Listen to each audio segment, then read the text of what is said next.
Confident, vibrant, and quirky with an edge, this is 10 Minutes with Tiffany Jaye, featuring the inside scoop on her mind, embodying interests, thoughts, and opinions. Also, the day in the life of an upcoming artist as she juggles the world around her, a 9 to 5, along with a handful of gifts and talents that will blow your mind.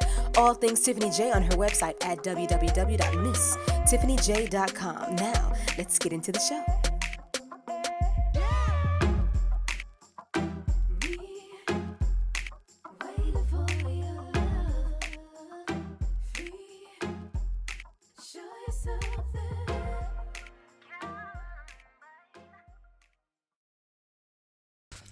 All right, everyone. With adulting being the hot topic of today, especially with millennials, I want to know, how do you stay balanced and how do you stay consistent in reference to your time management and all the things that you got to do for the day? So, adulting means to behave like an adult and do the things that adults regularly do, which could be what? Right? So they say by the time you're 26 that you are mature, or your brain has gotten to the point where it's, I would say, solidified, even though we still have, like, it's still what's it called?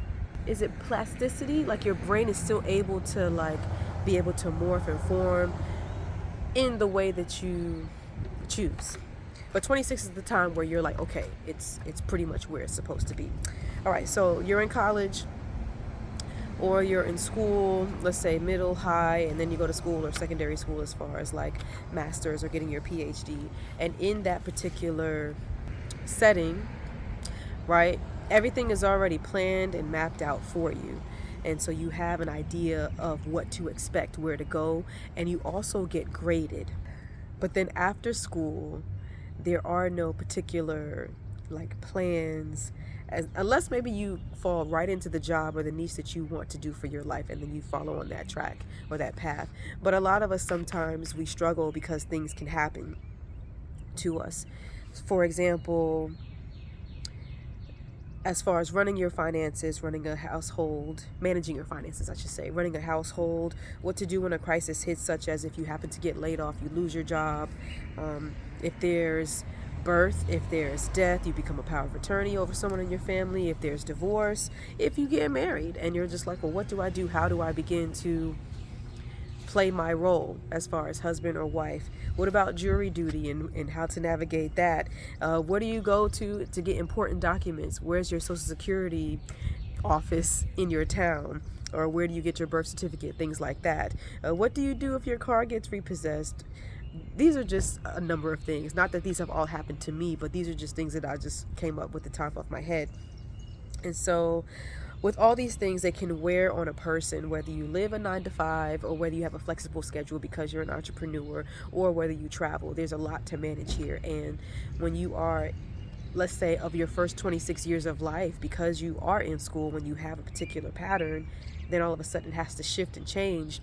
It can be very difficult to begin to maneuver and manage unless you've been taught that from the time that you were very young. So I first wanted to talk about, let's say, what to do as far as, let's just starting off with a morning routine. Some of the things that I'm honestly struggling with are, in reference to time management, is just pretty much getting somewhere on time. So let's just say with work, and I have since been pretty successful in the last 3 weeks consistently. And I've been successful at least for the several months now, but I'm meaning like pretty successful. And so some of the things you have your calendar app, and you have like a reminders.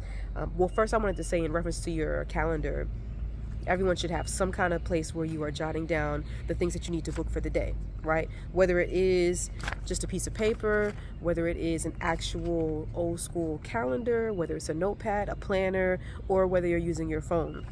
That could be something that is very beneficial for you. Also, once you have your calendar, you can use it like your personal assistant, someone who is reminding you each and every day as far as of what you have to do and what your agenda is. And so I use mine where I send myself email reminders, I send myself text messages, and different notifications to let me know, hey, this is coming up in the next few hours, this is coming up next week, or even 3 weeks from now, so that you can move and plan things accordingly. Once I have those reminders set, the plan is to actually try to stick to them. It's very, very difficult to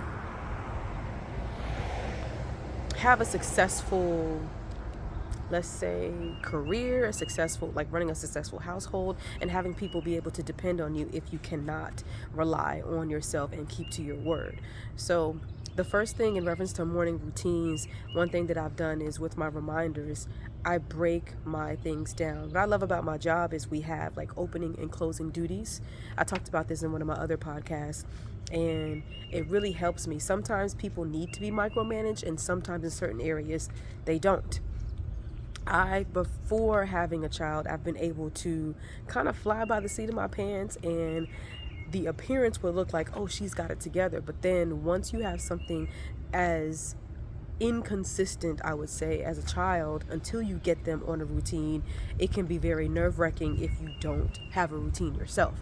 So it sounds so stupid, but I literally have a reminder that has checklists. And these are my checklists. For example, it says morning routine, and this is how you start your day to have an amazing day. So I'm supposed to pray, and I check it off if I do it. I read a scripture, I check it off if I do it. I'm supposed to clean her bottles or anything that pertains to like food items to get her diaper bag ready. So getting the diaper bag ready is one check. Then for me, I need to shower, take care of my hair, make sure my face is taken care of, and what am I going to wear for the day? What makes it simple is if you have a job that you wear the same thing every day. But if you like to style and profile and things like that and coordinate, then you need to have those things, I would probably say, done the night before. I struggle with getting Sonia Ice diaper bag taken care of the night before, and I'm going to do better. And then after that, I head to the daycare, and I have a time where I want to be there by 7:15.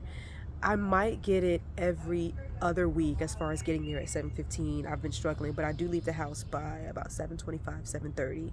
And then I'm out on the road between 7:50 and 8 to do my hour commute to work.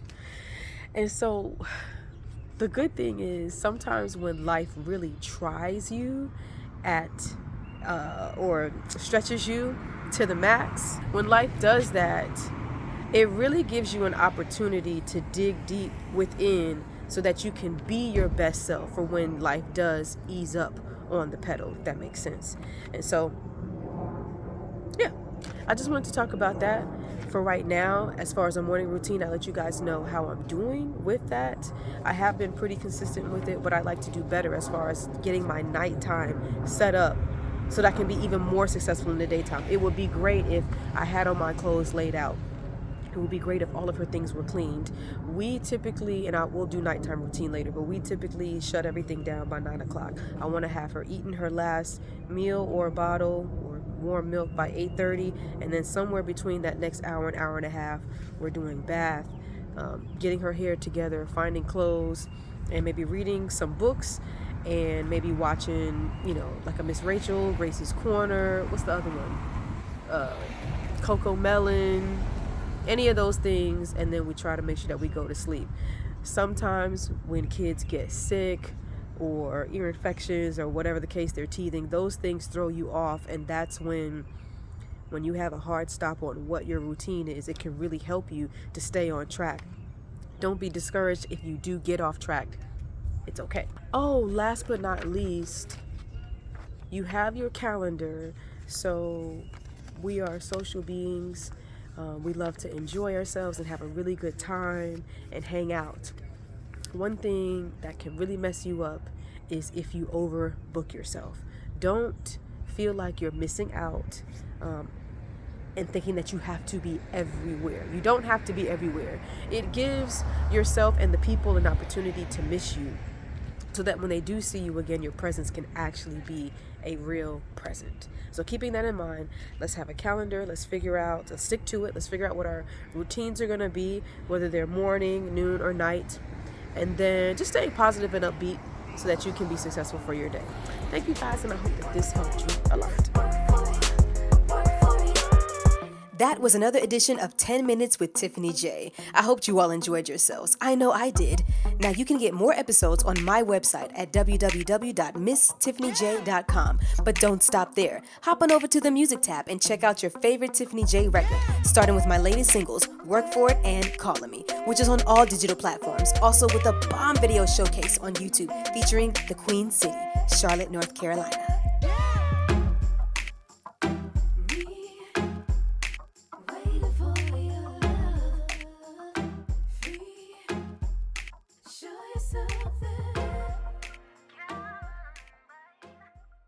How do you stay consistent? How do you stay balanced? How do you keep it together as if everything is okay? I don't know. But what is really cool is if you are a member of my website, which is misstiffanyjaye.com, you can submit your response that can help myself and others. So if you're a member, you have access to create your own blog post. Now, if you love writing, this will be the perfect time because then you can just get it all out. You can journal, do all those great things, right? But if you don't like writing, you can post a video. You can submit it on YouTube, and then you can actually embed that into your own blog post for the rest of us to see. And then just put a few little captions and bullet points that talk about what you talk about in the blog post.